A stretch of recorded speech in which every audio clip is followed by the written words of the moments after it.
ವಿರೋಧ ಪಕ್ಷದವರು ನಿನ್ನೆ ಅಹೋರಾತ್ರಿ ಧರಣ ಮಾಡಿದ್ದಾರೆ.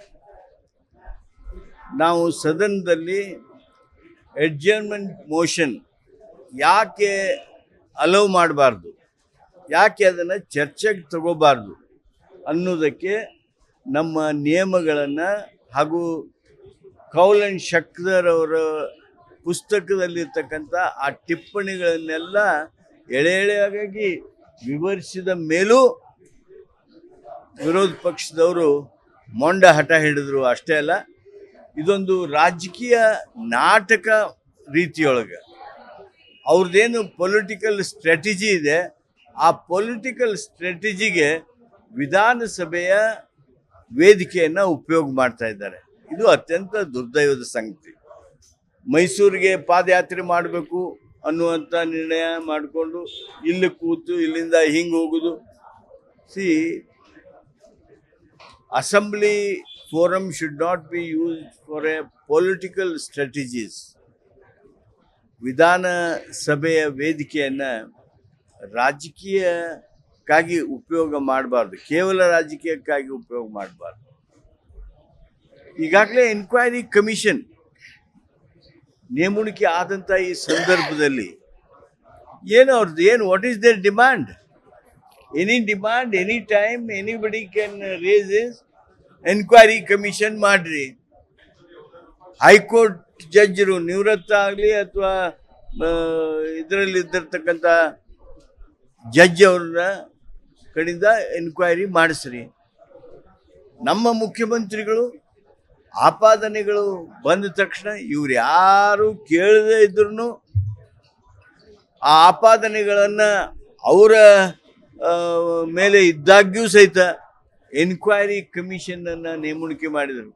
Show me a single chief minister in Karnataka when allegations are made against him and they have appointed an inquiry commission. ಮುಖ್ಯಮಂತ್ರಿಯೊಬ್ಬರ ಮೇಲೆ allegation ಮಾಡಿದಾಗ ಎನ್ಕ್ವೈರಿ ಕಮಿಷನ್ ಅನ್ನ ಮಾಡಿರ್ತಕ್ಕಂಥ ಒಬ್ಬ ಮುಖ್ಯಮಂತ್ರಿ ತೋರಿಸ್ರಿ. ಯಡಿಯೂರಪ್ಪನವರ ಮೇಲೆ, ಯಡಿಯೂರಪ್ಪನವ್ರ ಕುಟುಂಬದ ಮೇಲೆ ಅಲಿಗೇಷನ್ ಬಂದು ಎನ್ಕ್ವೈರಿ ಕಮಿಷನ್ ಮಾಡಿದ್ರ? ಕುಮಾರಸ್ವಾಮಿ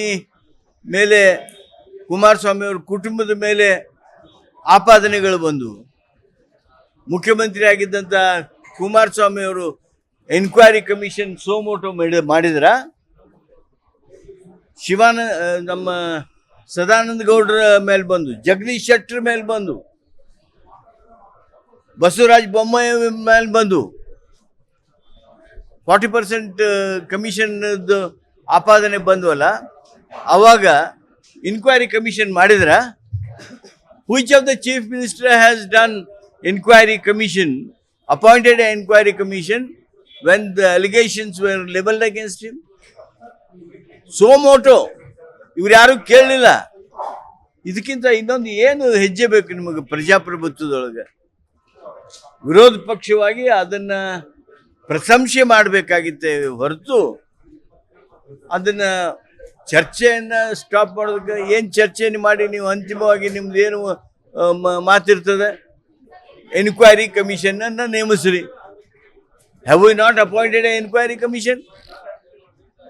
ಆದ್ದರಿಂದ ಇದು ಕೇವಲ ರಾಜಕೀಯ ನಾಟಕ. ರಾಜಕೀಯಕ್ಕಾಗಿ ಈ ವೇದಿಕೆಯನ್ನು ಬಳಕೆ ಮಾಡ್ಕೊಳ್ತಾ ಇದ್ದಾರೆ.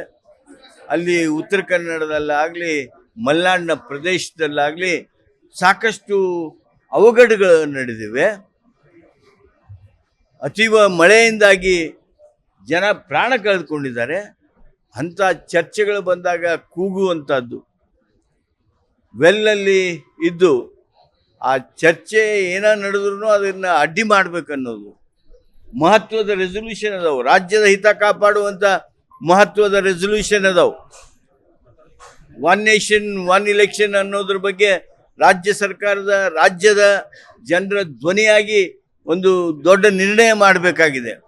ಡಿಲಿಮಿಟೇಷನ್ ಮುಖಾಂತರ ನಮ್ಮ ದಕ್ಷಿಣ ಭಾರತದೊಳಗೆ ಆಗ್ತಕ್ಕಂಥ ಅನ್ಯಾಯವನ್ನು ವಿರೋಧಿಸಿ ನಿರ್ಣಯ ಮಾಡಬೇಕಾಗಿದೆ. ನೀಟ್ನಿಂದಾಗಿರ್ತಕ್ಕಂಥ ಏನು ದುರ್ದೈವದ ಸನ್ನಿವೇಶ ಸೃಷ್ಟಿಯಾಗಿದೆ ರಾಷ್ಟ್ರದೊಳಗೆ, ಅದನ್ನು ವಿರೋಧಿಸಿ ಇವತ್ತು ನಾವು CET-ಯನ್ನು ಮರುಸ್ಥಾಪನೆ ಮಾಡ್ತಕ್ಕಂಥದ್ದಕ್ಕಾಗಿ ನಾವು ಪ್ರಯತ್ನಿಸಬೇಕಾಗಿದೆ. ಅದಕ್ಕಾಗಿ ನಿರ್ಣಯಗಳು ಬರ್ತಾ ಇವೆ.